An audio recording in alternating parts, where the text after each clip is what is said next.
First floor కదా, ఏమో మరి నాకు కూడా అదే ఇబ్బంది అయింది. నేను 2 వీలరే. రవీంద్ర భారతి హైదరాబాద్కి నేను చేరుకున్నాను. 17 అక్టోబర్ రోజున తెలుగు ప్రపంచ వేదిక ఆధ్వర్యంలో అనుబంధాల పూదోట సూక్ష్మ కావ్య ఆవిష్కరణ కోసం నేను రవీంద్ర భారతికి వచ్చానండి.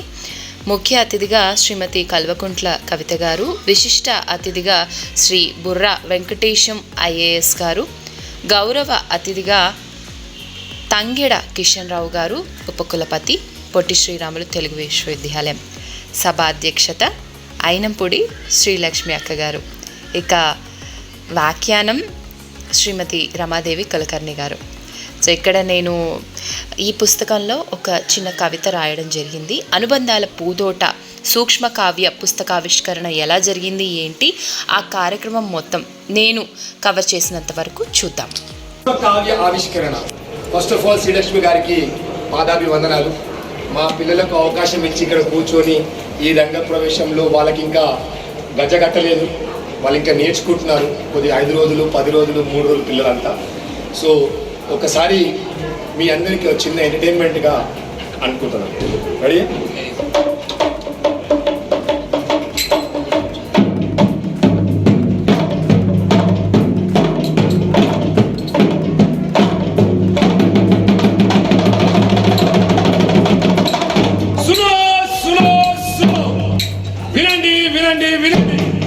ఈరోజు రవీంద్ర భారతిలో కాన్ఫరెన్స్ హాల్లో శ్రీలక్ష్మి గారి ఆశీస్సులతో మా stage to screen multilingual theatre to film workshop actors వచ్చారు. అందరూ ఒక్క కథ, బుర్రకథ, సోది మరియు ఫోక్ థియేటర్ నేర్చుకుంటున్నారు. వారందరికీ ఇక్కడ ముఖ్య కారకులుగా అవకాశం ఇచ్చిన మామిడి కృష్ణ గారికి, సీఎం కేసీఆర్ గారికి, మన తెలుగింటి ఆడపడుచులాగా కవితక్క వస్తుందో.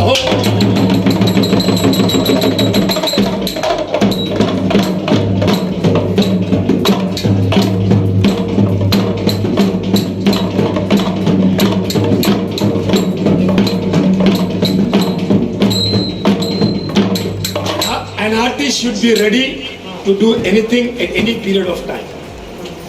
An actor is a universal factor. So I call for last 5 minutes and tarvata మీ పాటలు మీరు, and I know you are also great artist. ఒకసారి శివ మఠ కడప నుంచి వచ్చాడు. మరి ఆయన ఏం చెప్పాలనుకుంటున్నాడో ఈ వేదిక ద్వారా విందాం. ఆ టీం ఇక్కడ రండి, శ్రీ గణేష్ టీం. మళ్ళీ నీ సాంగ్ తీసుకో, ట్రై చేయి. ఫస్ట్ టైం అరంగేట్రం ఒగుడోలతో చేస్తున్నారు. ఒకసారి గట్టిగా చప్పట్లతో.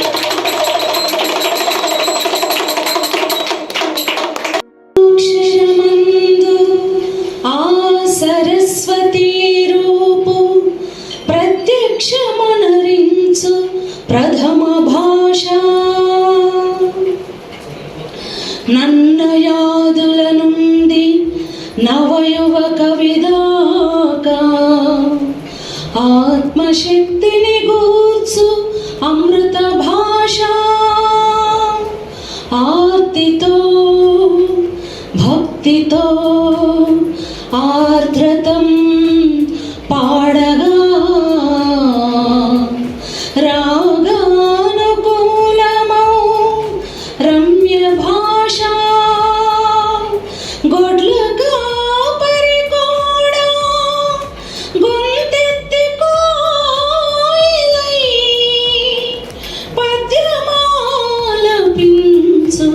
హృదయ భాష వెలయ త్యాగయ్య కృతులలో వెన్నపూస విభుడు శ్రీకృష్ణరాయల విజయ ఘోష జగతీదైన సాధించు జగతీదైన సాధించు జనుల శ్వాస దివ్య వేదాల పనస దివ్య వేదాల పనస నా తెలుగు భాష.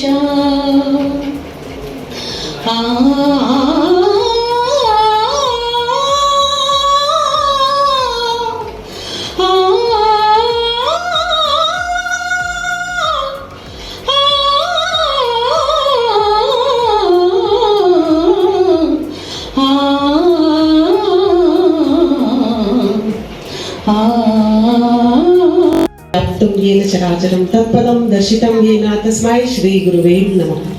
మాతృదేవో భవ, పితృదేవో భవ, ఆచార్య దేవో భవ, అతిథి దేవో భవ. అమ్మకు జై జై, నాన్నకు జై జై, చదువులు చెప్పే గురువుకు జై జై, భారత మాతకు జై జై.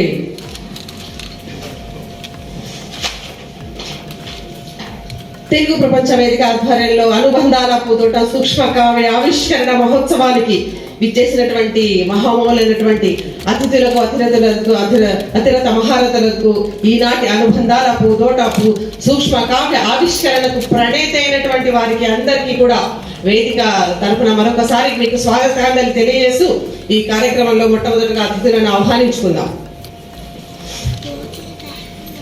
గుంజేతి కంకణానికి అర్థం సూర్యుడిని పరిచయం చేయడం, కేసీఆర్ గారిని పరిచయం చేయడం, వీరిని పరిచయం చేయడం, అది నామాయకత్వం. కష్టాన్ని అనుభవించాలి, విజయాన్ని నలుగురితో పంచుకోవాలి అని ఒక అద్భుతమైనటువంటి మాట చెప్పే మనిషి. అమృతం వంటి అమ్మ భాష మృత భాషగా మారకూడదు అనేది వీరి తపన. ప్రతి బిడ్డ మహోన్నతమైన వ్యక్తిత్వం గల పౌరుడిగా మారాలి, అమ్మను, అమ్మ భాషను గౌరవించాలనే దీక్ష కలిగిన ఒక గొప్ప అధికారి వీరు. వీరి యొక్క ఉన్నతమైనటువంటి స్థానంలోకి వెళ్ళిన వీరి జీవన యానం, అందులో మనందరికీ కూడా ఆదర్శం. ప్రతి ఒక్క అబ్స్టాకిల్స్ ని, ప్రతి కష్టాన్ని వారు అధిగమించిన వైనం ఎంతో స్ఫూర్తిదాయకం. లక్ష సాధనలో ముందుకెళ్ళిన లక్షల లక్షణమూర్తి అమ్మ గీసిన ఈ గొప్ప చిత్రం వీరు. అమెజాన్ #1 వరల్డ్ వైడ్ ఫేమస్ పుస్తకమైనటువంటి సక్సెస్ తానను తాను తీసుకున్న చిత్రమైనటువంటి సెల్ఫీ ఆఫ్ సక్సెస్ రచయిత అయినటువంటి వీరు. వెలుగు చూడని ఎందరో కవయిత్రులు, కవులకి మార్గదర్శిగా ఉంటూ అండదండగా నిలిచి మా అక్షరయానికి బాసటగా నిలిచినటువంటి మా ప్రియతమ గౌరవనీయ మా పెద్దన్న గారు, సూక్ష్మ కావ్యం సరళ శతకముల ప్రణేత, ధన్య శతకం అందించిన ధన్యజీవి. మంచితనం, మానవత్వం, అక్షరం, ఆశయం వీటన్నిటినీ కలిపి ఒక జ్యూస్ లాగా చేస్తే, దానికి ప్రాణ ప్రతిష్ఠ చేస్తే, వారే వీరు సూక్ష్మ కావ్యానికి శ్రీకారం చుట్టినటువంటి వారు. గుర్తిద్దాం, గౌరవిద్దాం అంటూ అందరినీ వెలికి తీసి బయటకు తీసి అందరికీ మార్గదర్శనం వేసేటువంటి వారు శ్రీ బుర్రా వెంకటేశం గారు, ఐఏఎస్ విశిష్ట అతిథి, బీసీ సంక్షేమ శాఖ ముఖ్య కార్యదర్శి. హృదయపూర్వకంగా, సగౌరవంగా, ప్రేమ పూరితమైనటువంటి పుష్పాంజలులతో ముఖ్య అతిథిగా సభ మీదకి ఆహ్వానిస్తున్నాను. మరొక్కసారి మన ప్రేమను కరతాళ ధ్వనులతో, చలి ఆకలి వేస్తుంటే చప్పట్ల దుప్పట్లు కప్పుకొని వాడుక వేట, కప్పుకుందాం మన చప్పట్ల దుప్పట్లను.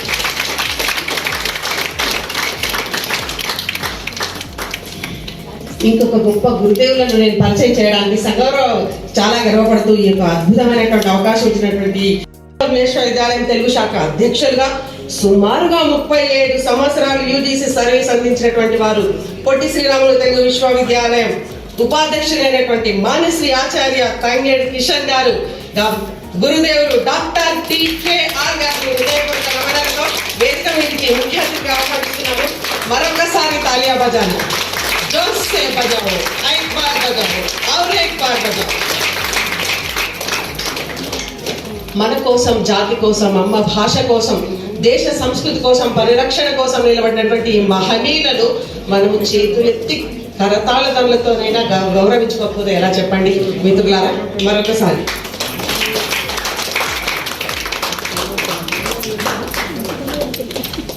11 పుస్తకాలు, 2 దీర్ఘ కవితలు, 36 పుస్తకాలకు సంపాదకత్వం, చార్మినార్ పై డాక్యూ పోయం అనే ఒక కొత్త ప్రక్రియకు శ్రీకారం చుట్టినటువంటి వారు. క్యాన్సర్ అంటే బతుకు క్యాన్సర్ కాదు అని వుండెడ్ హార్ట్ ద్వారా ఒక అద్భుతాన్ని సృష్టించినటువంటి వారు. క్వారంటైన్ కాదు, ఇది క్వాలంటైన్ అంటూ తన మాట ద్వారా మన రాష్ట్ర ముఖ్యమంత్రి ప్రియతమ కేసీఆర్ గారి యొక్క హృదయాన్ని దోచుకున్నటువంటి గొప్ప వ్యక్తి. అమ్మ బిడ్డ ఎలాంటి కవిత్వం రాశావంటూ ఆ కేసీఆర్ గారి ద్వారానే ప్రశంస అందుకున్నటువంటి వారు. అక్షర్యాన్ అనబడే ఒక సంస్థను స్థాపించి తాను కింద ఉంటూ మనలాంటి వాళ్ళందరికీ వేదికను పంచి అక్షరాన్ని ప్రేమించిన లక్షణమూర్తి, మానవీయ స్ఫూర్తి, అక్షరానికి మరో రూపాయి అక్షరయాన్ ప్రతినిధి, అక్షరయాన్ అధ్యక్షురాలు అయినప్పుడు శ్రీలక్ష్మి గారు ఈనాటి సభకు అధ్యక్షత వహించవలసిందిగా కోరుకుంటున్నాను. మళ్ళొకసారి కరతాళ ధ్వనులు. ఈనాటి కార్యక్రమాన్ని ముఖ్య అతిథులకు దీప ప్రజ్వలనతో ప్రారంభిద్దాము. ప్రార్థన గీతాన్ని పాడవలసిందిగా కుమారి శ్రీచంద్రను ఆహ్వానిస్తున్నాను. రానన్న యాక్చువల్లీ నేను రాసిన ఆనంద తాండవమే నా మదిలో అనే పాట పాడబోతున్నాను. హలో.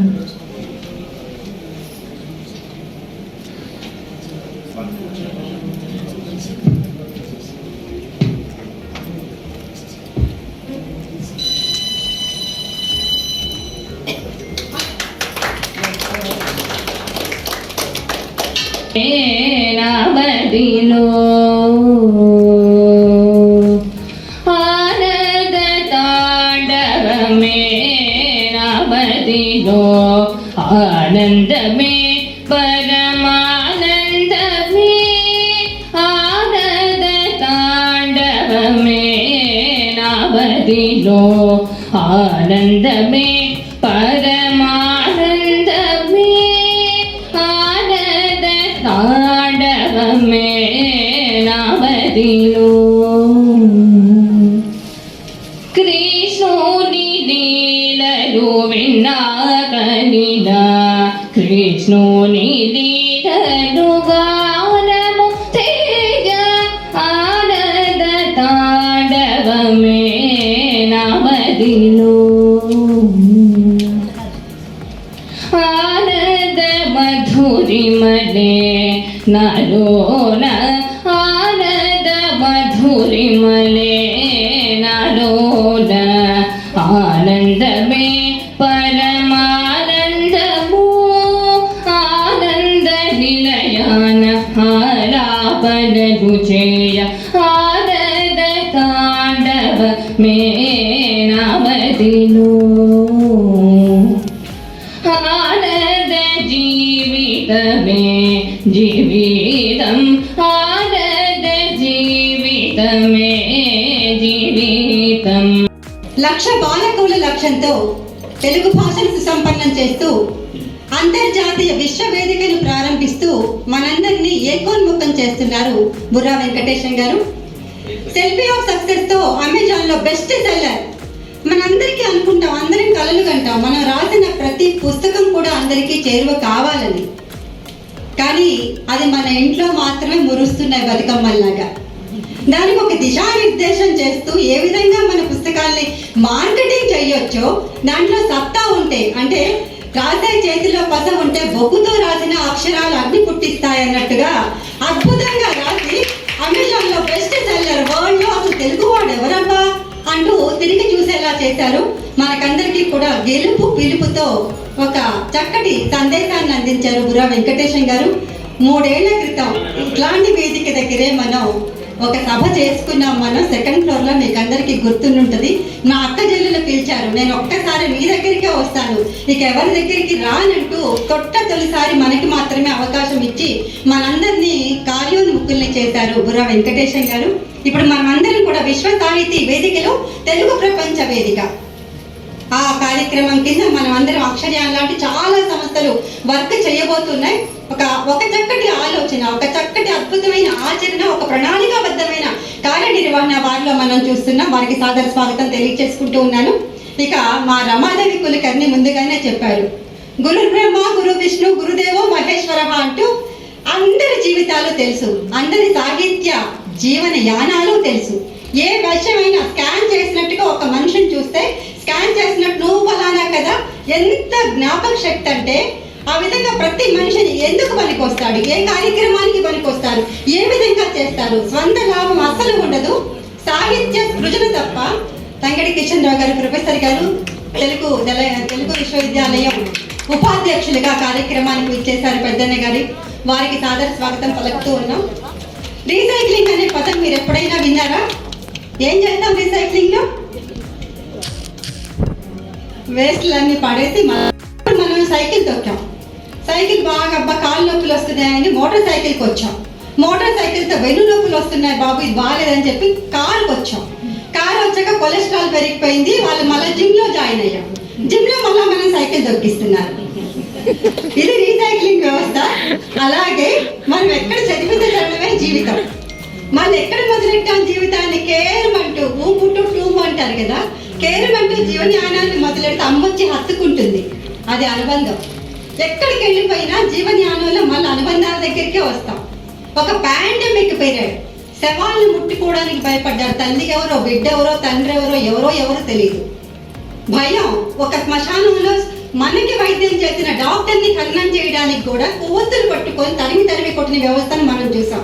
అలాంటి పాండమిక్ టైంలో అనుబంధాలను ఒక్కసారి గుర్తు చేసుకోండి. మనం పెరిగిన అత్తబడి గుర్తు చేసుకోండి, అమ్మా నాన్నల్ని గుర్తు చేసుకోండి, అమ్మమ్మ నాన్నమ్మల్ని గుర్తు చేసుకోండి అంటూ ఒక సుందరమైన స్వప్నాన్ని మనకి చూపించి అమ్మా నాన్న మీద సూక్ష్మ కావ్యం ఒక నియమాలు ఇవి అంటూ రాసి ఒక 157 మంది అటువైపుగా మూలాలు ఎక్కడున్నాయి?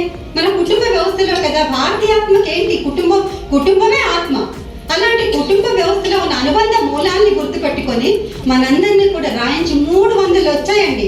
సూక్ష్మ కావ్యంలో కవితలు 300 వచ్చాయి. దాంట్లో మన వడ్డేపల్లి కృష్ణ గారి స్క్రూటినీ చేసి ఒక 157 మంచిగా ఉన్నాయని తీసి మేలిమి ముత్యాలను మనకి అందించారు. అంతమంది అట్లా అమ్మా నాన్న ఇట్లా కవిత వచ్చింది బాగుంది మనం అనుకునే లోపే పాట కూడా వచ్చేసింది. చిన్న శరణ్ పాట కూడా చేసేసాడు. అది ఎంతో మందిని ఆకట్టుకుంది. అమెరికా దాకా వెళ్ళి ఆ కోవిడ్ టైంలో ఆ కోవిడ్ డ్యూటీ చేస్తున్న ఒక డాక్టర్ మనం ఆన్లైన్లో విన్నాం కదా వారి మాట, వారి అనుభవం. నేను అలసిపోయి విరక్తితో కూర్చున్నప్పుడు ఆ పాట విని నేను ఎంతో ఇన్స్పైర్ అయిపోయి మళ్ళీ కొత్త జవతత్వాలు తీసుకొని మా అమ్మ నాన్న గుర్తు చేసుకొని ఒక డాక్టర్గా నేను ఎలాంటి ప్రాక్టీస్ చేయాలనుకుంటున్నాను, ఎలాంటి సేవ చేయాలనుకుంటున్నాను అదన్నీ మళ్ళీ నాకు గుర్తొచ్చింది. మీ పాట విన్నాక నేను కొత్త ఉత్సాహంతో మళ్ళీ విధుల్లో చేరాను. అప్పటికి 3 రోజుల నుంచి నాకు నిద్రలేదు అని ఆయన చెప్తుంటే ఒక చిన్న సిరా చుక్క ఎన్ని మెదళ్ళని కదిలించింది అన్నది మనకు అర్థమవుతుంది. అలాంటి కొత్త ప్రక్రియని మనకు అందించారు బుర్రా వెంకటేశం గారు. సూక్ష్మ కావ్యం కూడా అలాగే వచ్చింది. నేను రాస్తే ఏంటది? మీరు రాస్తే దీప్తి, నేను రాస్తే వ్యాప్తి. మీరు రాస్తే గంధం, మీరు రాస్తే అందం, నేను రాస్తే గంధం. అలా అంటూ అందరినీ కూడా మెస్మరైజ్ చేస్తూ ఎన్ని చిన్న పిల్లల దగ్గర నుంచి కూడా మనకి శతకాలు రాయించిన ఘనత కూడా వారిది. మనందరికీ ఇప్పుడు దిశానిర్దేశం చేస్తూ ఈ పుస్తకాన్ని ఆవిష్కరించుకోబోతున్నాం. అలాగే 2 పెద్దన్నలు ఉన్నారు, బాగానే ఉంది. మన అక్క కూడా రావాలి. మనందరి పట్ల ఎంతో ఆత్మీయత భావం కనపరుస్తారు. కళ్ళల్లో ప్రేమ, గుండెల్లో ప్రేమ, స్పర్శలో క్షమ, కలిగిందే అమ్మ తర్వాత అక్క అంటారు. అలాంటి ఆత్మీయ భావన కవితక్కకి ఎప్పుడు మనందరి మీద ఉంది. ఆడబిడ్డలంటే విపరీతమైన ప్రేమ. కానీ వాళ్ళు అనుకోని పరిస్థితుల్లో బయలుదేరిన వాళ్ళు కూడా మళ్ళా తెలంగాణ భవన్కి వెనక్కి వెళ్లాల్సి వచ్చింది. కేసీఆర్ గారు అక్కడికి రావడం జరిగింది. ఇప్పుడే మనకి మెసేజ్ కూడా పంపించారు. ఏ మాత్రం కొద్ది టైం ఉన్నా కూడా నేను వస్తానని చెప్పడం జరిగింది. ఇంకా పెద్దన్న కేసీఆర్ గారు ఉన్నప్పుడు మనకు తెలిసిందే కదా. అందుకని తప్పకుండా వారి ఆశీస్సులు, అభినందనలు ఎప్పుడు మన పట్ల ఉంటాయి, మన పట్ల ఎప్పుడు ఉన్నాయి, చూపిస్తారు కూడా. అందుకని వారికి కూడా ధన్యవాదాలు తెలియజేసుకుంటూ ఉన్నాను. ఇప్పుడు పుస్తకావిష్కరణ కార్యక్రమాన్ని మనం చేద్దాం.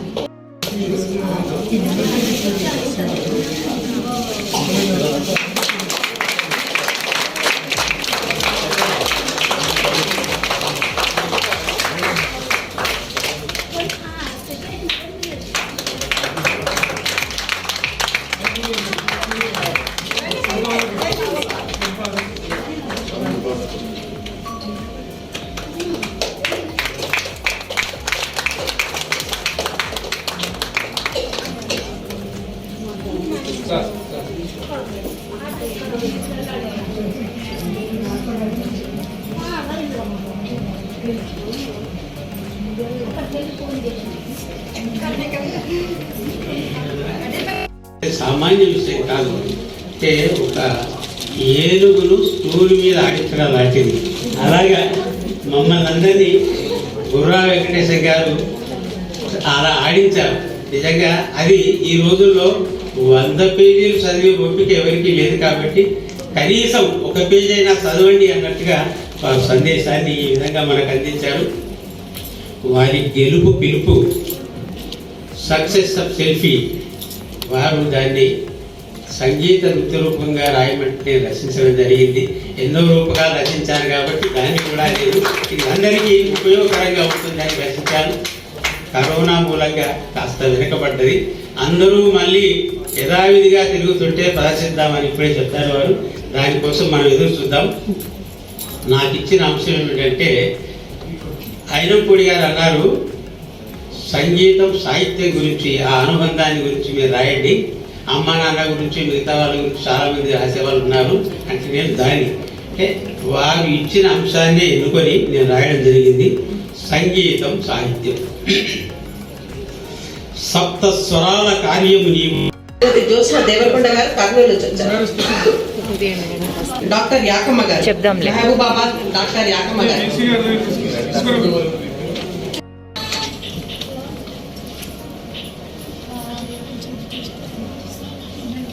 జై శ్యామల గారు.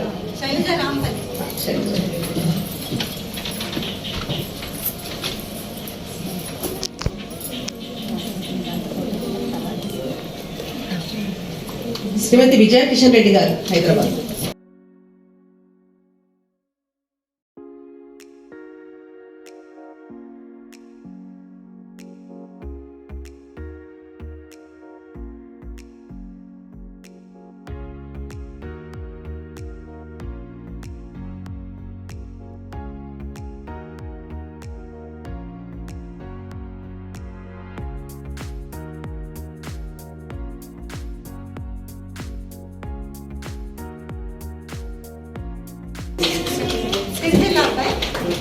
క్లాప్స్ మళ్ళీ ఒకసారి. ఇది నాకు సర్వే కాదు, మరి మీ ఇష్టం. నేను ముస్లిం అయిపోయినా అనుకుంటే కొట్టకండి, ఏం అనుకుంటే కొట్టండి.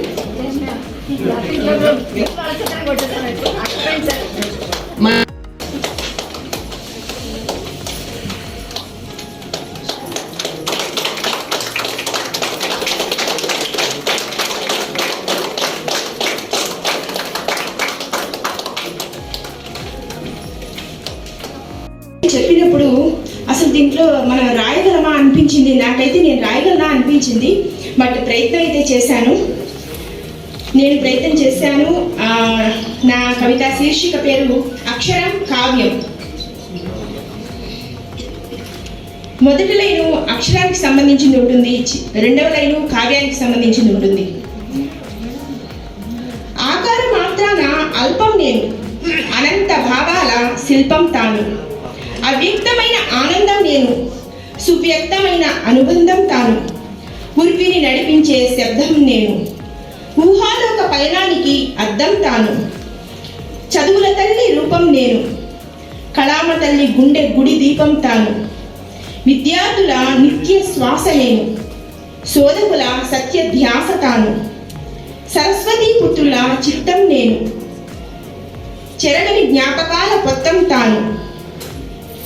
ఆశా సౌధ పటిష్ట పునాది నేను, ఆశయాల ప్రతిష్టకు అనాది తాను. మనుజాడకే దక్కిన అస్త్రం నేను, మహత్తర సంజీవని దస్త్రం తాను. చీకటి మాటన వెలుగు బీజం నేను, చిగురించిన కాంతి పుంజం తాను. విజ్ఞాన నేత్రానికి సవ్య మార్గం నేను, సుజ్ఞాన మార్గానికి దివ్య గమ్యం తాను. తిరుగులేని ఆయుధ వలయం నేను, తిర్యక్తరంగా నిలయం తాను. నేను కావ్యకన్య హృదయ ధ్వని అక్షరాన్ని, తాను అక్షరామృత కలశనిది కావ్యం. ధన్యవాదాలు.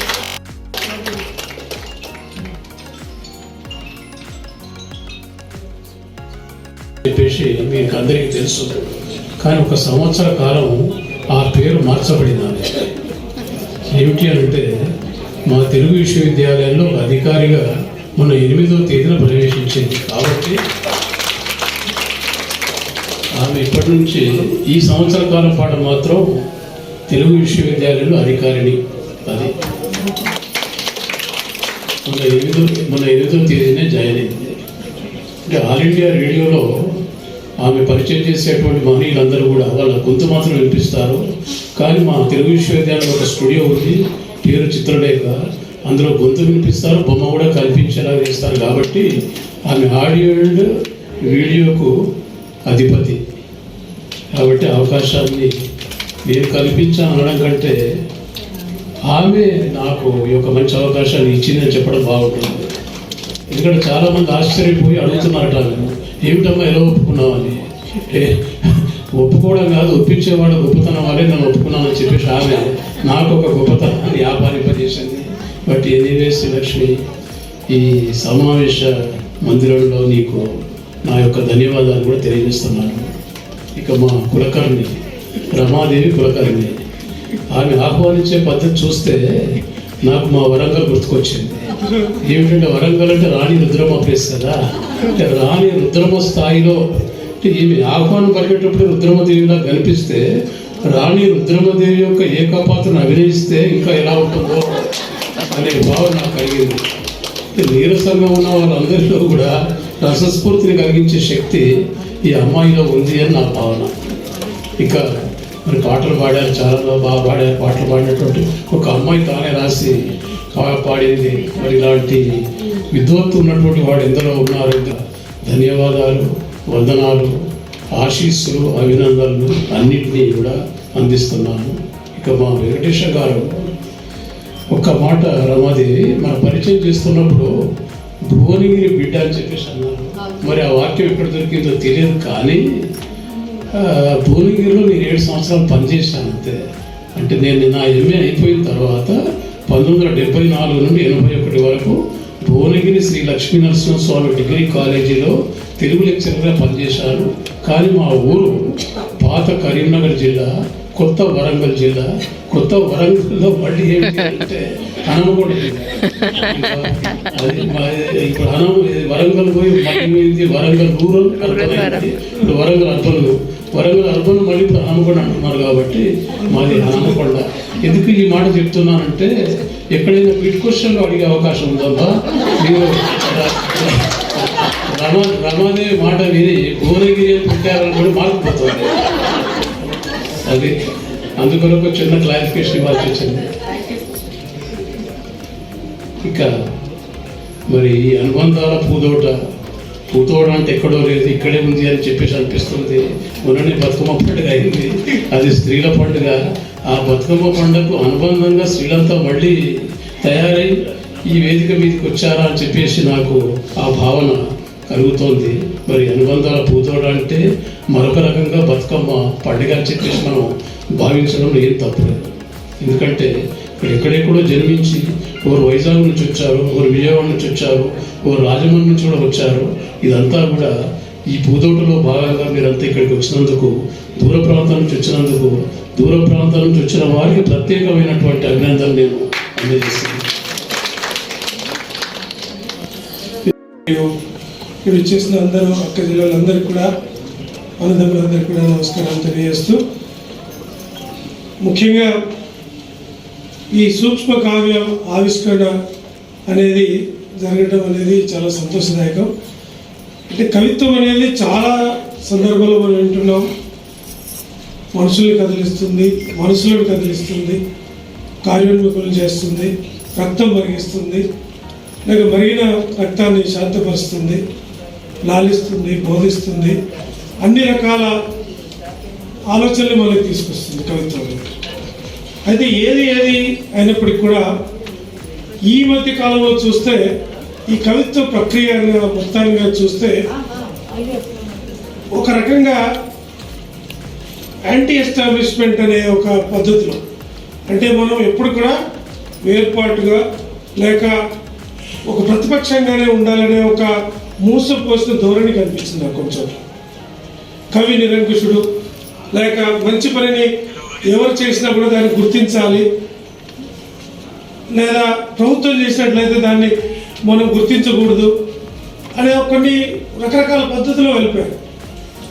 రకరకాల గ్రూపులుగా మారిపోయి అందరం కలిసి చేయాల్సిన పని విడివిడిగా బృందాలుగా మారిపోయి వేరువేరు కుంపట్లు పెట్టుకొని, ఇంతకుముందు జాయింట్ ఫ్యామిలీస్ నుండి మన న్యూక్లియర్ ఫ్యామిలీస్ అయితే ఎట్లయితే వచ్చినాయో ఆ న్యూక్లియర్ ఫ్యామిలీస్లో కూడా మరి భర్త ఒక స్టవ్ మీద, భార్య ఒక స్టవ్ మీద, పిల్లల ఒక స్టవ్ మీద ఒక ఇంట్లో వండుకుంటే ఎంత అసహ్యంగా ఉంటుందో ఆ స్థాయికి దిగజారిన పరిస్థితి నాకు ఈ మధ్యకాలంలో అక్కడక్కడ కనిపించింది.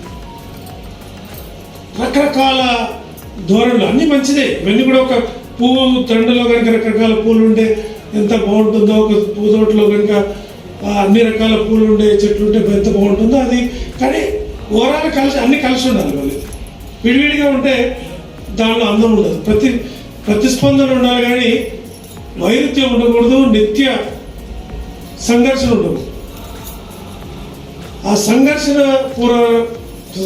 పూర్వకమైన వాతావరణం నుండి మళ్ళీ ఒక ఫీల్ గుడ్ పోయిటరీ, ఆల్రెడీ మనం మొన్నటిదాకా ఈ కరోనా ఇంకా ఇంకొక 3-4 నెలల్లో దానికి వచ్చి పూర్తిగా ఒక గత జ్ఞాపకం లాగా ఉండే పరిస్థితి రావాలంటే ఇంకొక 6 నెలలు సంవత్సరం పట్టవచ్చు. ఇప్పుడు ఇంకా నడుస్తున్న చరిత్ర అది, ఒడిసిన చరిత్ర కాదు. కాబట్టి ఎంతో కష్టపడ్డారు చాలామంది పేదవాళ్ళు. ప్రతి ఇంట్లో అసలు ముఖ్యంగా స్త్రీలకి ఇంకా అందరికంటే ఎక్కువ కష్టపడ్డారు.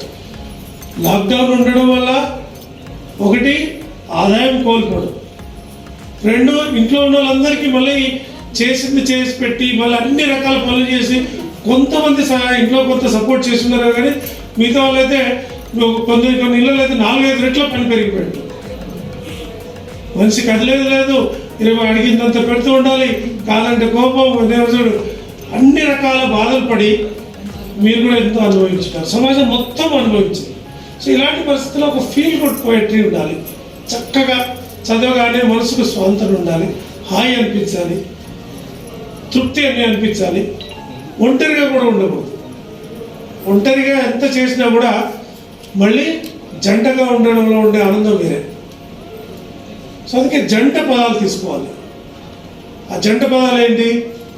ఉదాహరణకి అమ్మ నాన్న, అన్న తమ్ముడు, అక్క చెల్లి, లేక అక్క తమ్ముడు, గురువు శిష్యులు, నింగి నేల, ఏదైనా కావచ్చు. ఒక అక్షరం కావ్యం లేదా సంగీతం, సాహిత్యం, ఇట్లా రకరకాల జంట పదాలు మనం తీసుకొని ఆ రెండింటి మధ్యలో ఉండే అనుబంధాన్ని చక్కగా వివరిస్తూ ఒక పెద్ద కావ్యం చదివిన తృప్తి, ఆస్వాదన, రస స్పందన ఒక 1000 పదాల్లో 1000 అక్షరాల్లోనే వచ్చాయి. ఇప్పుడు మొత్తం కలిపి 1000 అక్షరాల్లో వచ్చేస్తుంది. మొత్తం కనుక చూస్తే ఒక సూక్ష్మకావ్యంలో 1000 అక్షరాలు, 120 పదాలు, మనకు ఉండేదే 120 పదాలు ఉంటాయి. 12 ఇంటూ మొత్తం 10 అనుకుంటే కూడా యావరేజ్గా చూసుకుంటే 100 పదాలు, 1000 అక్షరాలు, ఒక కావ్యం చదివిన అనుభూతి వచ్చే విధంగా మనం దీన్ని తయారు చేసుకోవాలనే ఫీల్ గుడ్ పోయిటరీ కోసం నేను ఎలాంటి రాయాలి అనేది ఒక ఆలోచన వచ్చినప్పుడు అసలు కవిత్వం నేను రాయాలి